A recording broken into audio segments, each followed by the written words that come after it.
Sylvia is one of the best Nollywood movies I have seen this year, and there aren't a lot.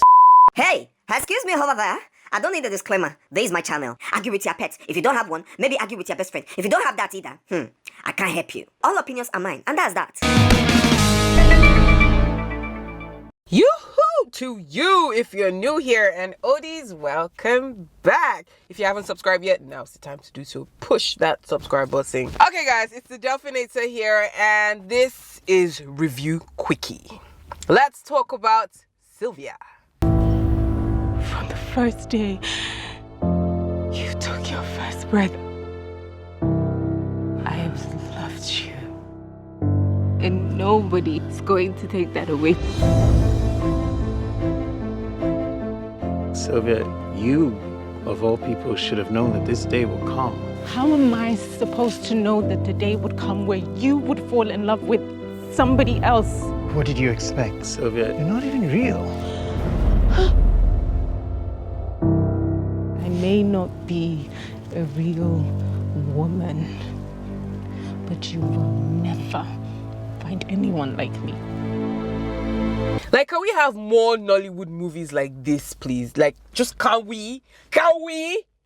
Like, I really enjoyed this movie. It was a new spin on an old story. You know how back in the 90s, most of our movies were about the supernatural, ritualists, spirit wives, and whatnot. Speaking of spirit wives, this movie is about spirit wife. Mommy water things. What's the difference between spirit wife and mommy water?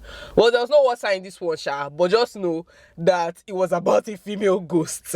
Sylvia is a thriller that tells the story of Richard Okezie, who decides to leave his lifelong imaginary friend. Hold up, we don't do that here in Nigeria. We call them demons. That's what they are. Moving on, he decides to leave his lifelong spirit wife for a flesh and blood real life woman, Bimi.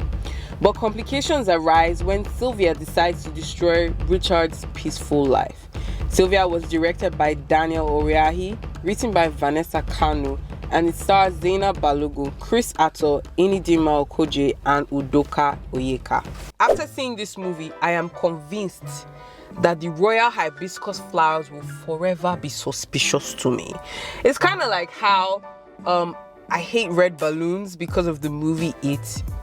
I don't know how it is that balloons freak me out, but clowns don't.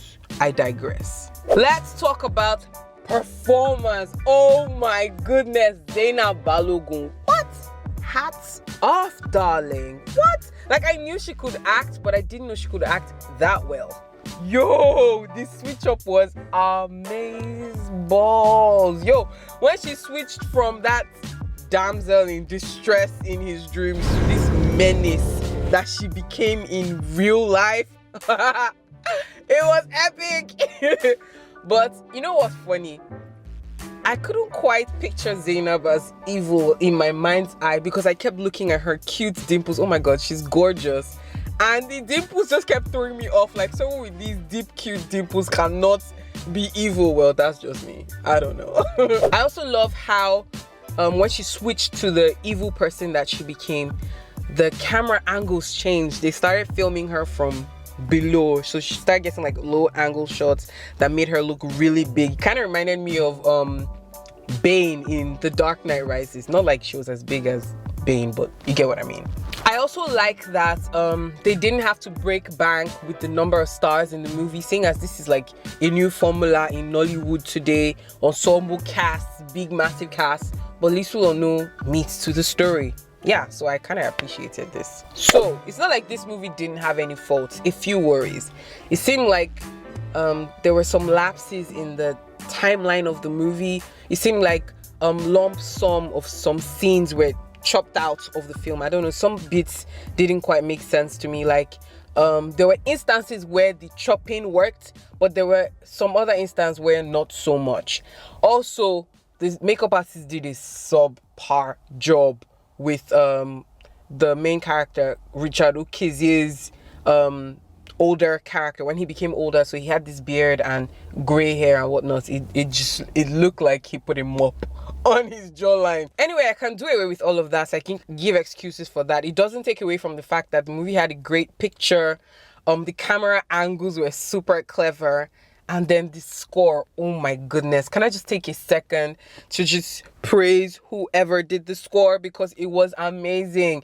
Nigerian movie score is not something I really pay attention to because a lot of them are rubbish. But this one really caught my attention. Whoever was in charge of sound design and making the score, hats off to you. You did an amazing job. To the entire team who put together Sylvia, actors, director, gaffer, whoever you are that worked on this film. You guys made me super proud that this is a Nollywood film. If you haven't seen it yet, please go watch it. This one comes highly recommended. I actually had high hopes for this movie, and boy did they deliver. Ladies and gents, boys and girls, I give Sylvia a 4 jollof rating. Go check it out, guys, and let me know your thoughts in the comment section. Okay, once again, it's the Delphinator here. Do not forget to subscribe, hit the thumbs up button, and share this video. Until the next one, titties. Yep.